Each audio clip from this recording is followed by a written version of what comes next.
যার রাগ খুব বেশি, যার রাগ খুব বেশি তার সে ইসিমখানা পড়ুন। যার ইজ্জত সম্মান দরকার সে ইসিমখানা পড়ুন।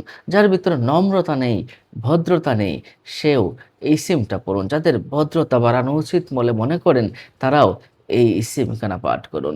যে ব্যক্তি যে ব্যক্তি আল্লাহ সুবহানাহু ওয়া তাআলার গুরুত্বপূর্ণ একটি নাম ইয়া হালিমু, ইয়া হালিমু এই নামটি সারাক্ষণ জিকির করবে, এই নামটি পড়বে, তার রাগ কমে যাবে, গুস্সা কমে যাবে। গুস্সাটা আসে, রাগটা তো আসে শয়তানের পক্ষ থেকে। শয়তান তার কাছ থেকে দূর হয়ে যাবে, তার ভিতর নম্রতা, ভালোবাসা আসবে এবং তার রাগগুলো কমে যাবে ইনশাআল্লাহ। সম্মানিত দর্শক ও শ্রোতা, তাহলে আপনি যদি ইয়া হালিমু এই নামটির জিকির করেন, যখনই মনে হবে এক জায়গায় বসে ১০০ বার বা যতবার পারেন অতবার করে একটু পর, পর পড়লেন, কিছুদিনের ভিতরে দেখবেন আপনার ভিতরে নম্রতা এসে গেছে ইনশাআল্লাহ।